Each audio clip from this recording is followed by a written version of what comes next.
right. Oh, it's Yeah. gone again. Really? Yeah. I just hit record. Yeah. What? All right. Whatever. All right. Just pretend you see this beautiful mug right next to you. All right. I will, as always, I will delete this. Technical difficulties. Technical difficulties, of course. 3, 2, 1. Starting now, and welcome to special edition of Hamza's Corner, the playoff series. So here we are today with Mr. Joseph Brannigan. What's up, Hamza? What's going on, man? We, I know it's been a while since we started doing Hamza's Corner. We had to stop. I was looking at, I think I was mentioning this to you earlier, but I was looking at our videos 2 years ago. It was a much slimmer Hamza, so the corner got a little tighter over here. But we're still trying. It's all right. Just more. Just taking up more of the screen. Just more to love, right? More to love. And you're married now. That doesn't matter anymore. Exactly. Hey, you know what? She knew exactly what she was getting into. According to the government, she has to love you, so it's fine. Oh man. Well, what do you want to do? You want to jump right on in? Yeah. What do you want to do? Playoff matchups, or do you want to do the Ian? Let's start off with the Ian. All right. Let's right at the bottom of the barrel. Yeah, why not? Let's work our way up. So real quick, the Ian. I will say one thing. I am happy that I am no longer fending off the Ian. You waited for the Ian tournament to play your best. This is really when I turn up. I think I did the same thing back in like 2011 or 2012, where I went like 1-9, and everyone had me going like, losing and getting the Ian. Sure enough, I won out the last 4 games of the year. So it's just rebuilding for next year. Yeah, look at we got a nice solid base. Yep. But this year we got Matt and Eddie. Yeah. Man, what a rough matchup. I'm just convinced right now that Eddie is just trophy chasing, because Matt's not even attempting to change his lineup, and somehow it's a 6-point game. Well, Eddie it's not loves going from first to worst and from worst to first. So yeah. I think if that's his plan, he might do it, because looking at his bet, he didn't have too many options. Like, it's not like it got better. I mean, he barely snuck out a win, and then looking at this upcoming week, I mean, he's got a rough go at it, because David Montgomery's coming back. Yeah, and you got Matt starting with a full lineup. Basically, he needs Jalen Hurts to destroy the Bears, and I think he'll do it. Yeah, but Debo's out. T. Higgins might not play, and his bench is garbage. So, yeah, who knows what could happen? The things that I don't understand is why you keep a backup defense this late in the season. But hey, you know what? Especially he's got the 22nd ranked defense and the 19th ranked defense. So it's not like he's got like a 5 and 7 where it's a choice. It can happen. Whatever, Eddie. So you're telling me there's a chance. Well, good luck to the guys. I'm just happy that I'm not in it. Yeah, I think he still wins, but it's close. It's going to be a lot closer than it should have been. Certainly. But that's Eddie. I expect that from Eddie. Oh man. Well, predictions. So you're predicting Eddie Eddie loses and gets the Ian? No, I predict that Eddie will hang on and beat Matt, and Matt will be the Ian. His little swan song out of the league. I think so. Later. I think Eddie will find a way, get the Ian, and go back to back trophies. Yeah, we'll set. He'll have to mail one trophy back and then go to FedEx and get the other one. I spoke with him yesterday, and he said he's got the trophy boxed up and ready to go to send to Steve. So, Well, that's good. So we'll see it by March. Yeah, something like that. Yeah. He's sitting gonna sitting in his closet somewhere. Oh man. Well, on to brighter news. Let's talk about the semifinals here. And I'm not talking about FIFA semifinals. I'm talking about the real football. Right. Gotcha. So let's talk about let's talk about the closer matchup. Hood Rats versus Steve Stisley Bear. Ooh. Yeah. This is gonna be a good one this week, I think. Steve was able to weather the early storm from Newman, and trust me, I got caught in Hurricane Newman the last 2 weeks when everything he did was perfect. So Yeah. I felt Steve's pain at about 130 because it was looking again like Newman was just going to drop like 140 and keep cruising. Well, but some things happened. Newman's team is all Josh Jacobs. Yeah. If Josh Jacobs puts up 40 plus points, which he's done 3 times this year, right? Mm-hmm. If Josh Jacobs puts up another 40 banger, then the Hood Rats score more than 120 points. The Hood Rats have scored 130, anywhere near 130 plus points only twice this year. Week 2, week 7. The other weeks that Josh Jacobs came out big, they were saving games for the Hood Rats. They were about to lose, and Josh Jacobs comes out and throws out some big numbers. At the end of the day, you can't beat that. Whereas Steve's team is doing a lot better. Steve's team has put up 130 plus or sub 130 about 5 times. Week 1, week 2, week 5, week 8, and week 10. On top of that, Newman lost to Steve in week 1 and in week 10. He's got his number. So Steve's got Newman's number. I think there might be some collusion there. Those two are working behind the scenes, and Steve is telling Newman, "Hey, throw it. Let me be your daddy this year, not Joe B." And he's answering. He's saying, "Sure, why not?" Well, one thing you forgot to mention too is Newman has Josh Jacobs, but sneaky Austin Eckler is the number 2 running back. The guy just scores touchdowns every week, it seems like.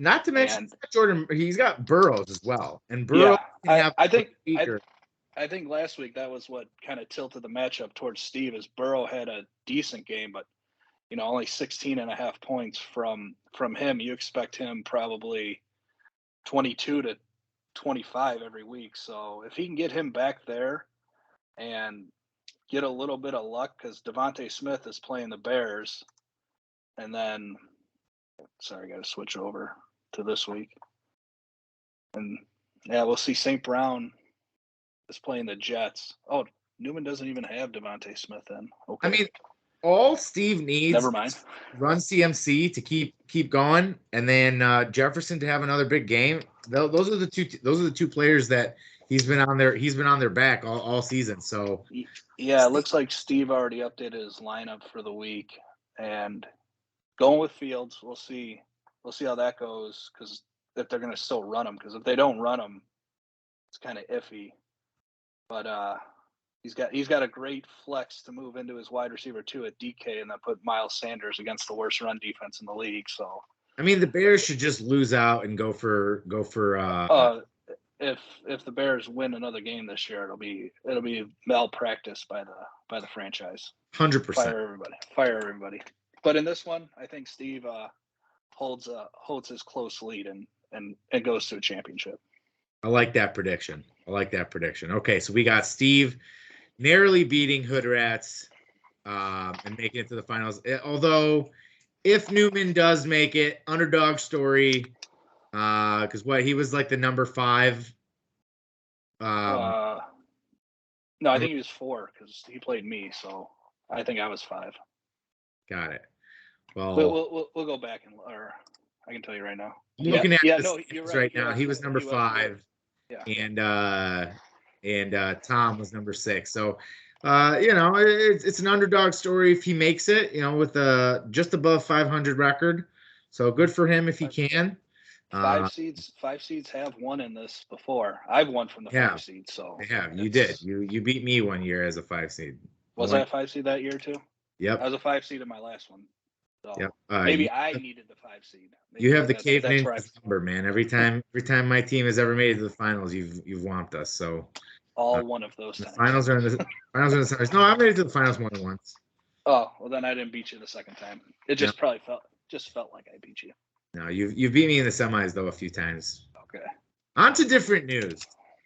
Timmy Tango versus Mr. Fake Meat himself, Ryan Casson, aka the Ian. Yeah, Fake Meat stock is tanking in real life and in the He-Man One Hater Club. You know, I think what a dud. Mister, I got 900 picks, just throwing out 87 points in the playoff debut. If he doesn't score 150 this week, I think his season was a failure. I'm going to go online. Interesting stats. I got some interesting stats that I looked up. Brian has only scored over 100, or he scored 129 once and over 130 twice. Okay. That was in week 1, week 2, and week 3. Those are early. That was a long time ago. Yeah. You know who stopped playing really well after week 3? Ryan Casson. Lamar Jackson. Like, if you look at Lamar Jackson, his first 3 weeks, 20, 42, 39. Well, since then, he's starting Geno Smith, so I know he has to, but you're saying his highest scoring was also coincide with Lamar Jackson scoring like crazy. Yeah. Yeah, it makes perfect sense. You know, you got a guy who his highest scoring week put up 154 points. Commendable. Oh yeah. It was against me, the 1-10 team. So it wasn't close. He didn't need it that week. Yeah. Well, no, actually, you know, it wasn't close, but I did have a plus 100 week. Okay. I just happened to be playing against somebody who put up 154 points. So I know the feeling. Yeah, where he's facing an opponent who has scored 130 plus 3 times, week 1, week 8, and week 9. And Timmy's coming up in the later parts of the year right now. He's starting doing a little bit better. He even beat Mr. Fake Meat in week 8. So this is a revenge game because right now, if we're going week to week, Casson is 0-2 against him. He needs a big upset this week to make up about 20 points, I believe, to come back. And looking at his team, I mean, you know, I was trying to see, like, did he have anybody on buys? Was there anybody that got hurt? Was there anybody that, like, wasn't playing? And that just wasn't the case. His team just did subpar. You know, you got Saquon Barkley really shit the bed. And he's got another hard matchup this week. So yeah. Whereas you got ETN was, according to a source I have planted inside the Fake Meat headquarters, ETN was the biggest disappointment to Brian Casson. He's about ready to disown him. You know, that's what happens when you put your faith in a Jaguars player. Very true. I will say this. Timmy won narrowly. You know, he's not narrowly. He's up by 20 points. However, I will say this. Josh Allen had a very mediocre week. Joe Mixon did okay. Well, Joe Mixon's coming back from injury, so every week I'm expecting a little bit more from him. And a little bit more, yeah. Tampa, usually a good run defense, looked terrible last week, so who knows? I mean, if Joe Mixon has another 5-touchdown game, this could be over. The Chiefs were Tim's saving grace because they put up 15 points for a defense. Very commendable. Tim's bench didn't do, you know, oh my God, right? Nobody stepped up that it was amazing, right? By any definition of the game. And technically, Tim's got a guy on his IR with J.K. Dobbins coming off last minute, right? Who put up 18 points.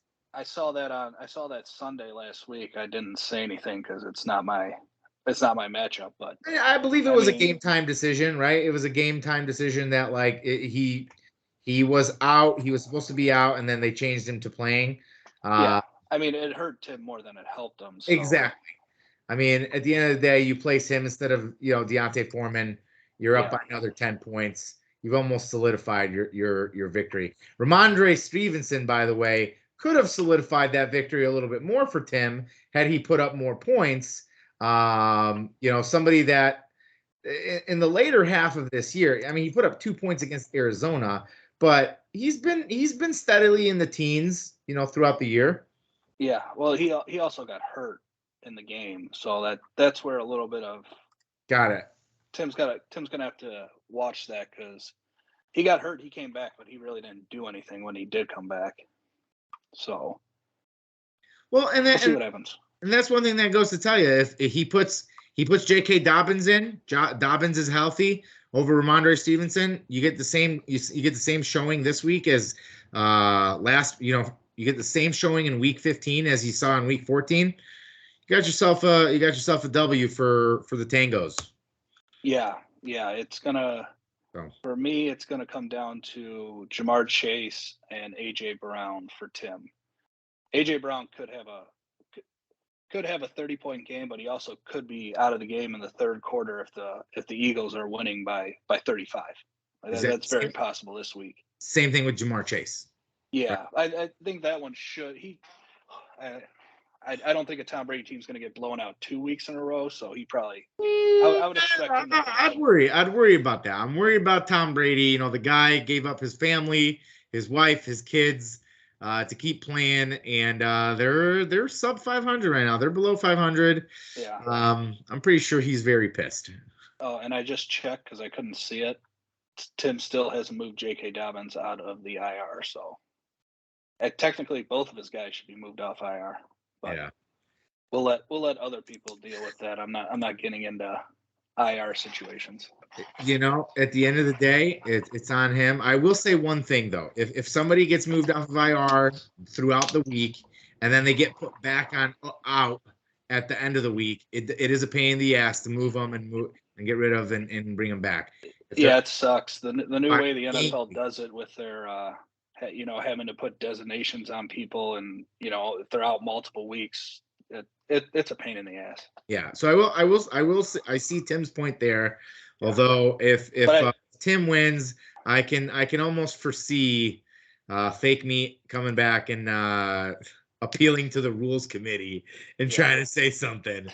But if I was Tim, I would take J.K. Dobbins off now since he did play last week, and then see what happens with the other one. Exactly. But so that's just me. We got Timmy versus Steve in the finals. That's our prediction. My prediction. Yeah, that's where I was leaning to. And I 20 think, points isn't ridiculous to overcome, but it's a bit of a hill. And I think Tim plus 20 is better. He gets it done this week. I take Tim plus 20 over Fake Meat.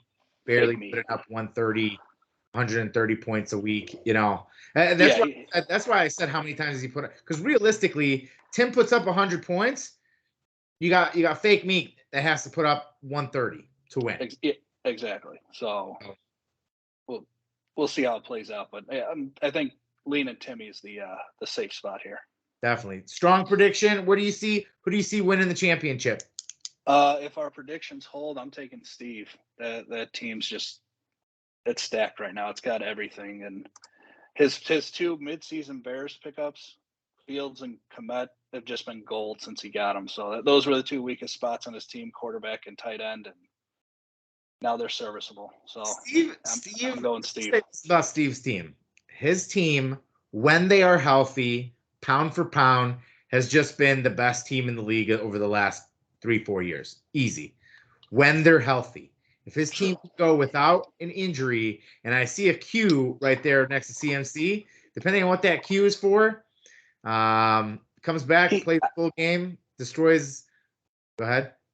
I feel like he's Q every week, but even then, like if he's out, that's a big loss for Steve. But he's got next man up. Like he's got Miles Sanders, the 8 running back. Just move him up. He's got Waddle and Cooper both on his bench right now, so he's got options. Like obviously he wants McCaffrey to play, but if he doesn't, I mean, he'll probably be just fine. Awesome. Well, there you have it, ladies and gentlemen. Joe B and his predictions right here in Hamza's Corner. Thank you again. And tune in next week for a final. I don't know if next week or the week after, but we'll do a final Hamza's Corner. Well, I'll try to do a final Hamza's Corner within the next few weeks. But thanks again and have a good evening. Yeah. See you, Hamza. All right.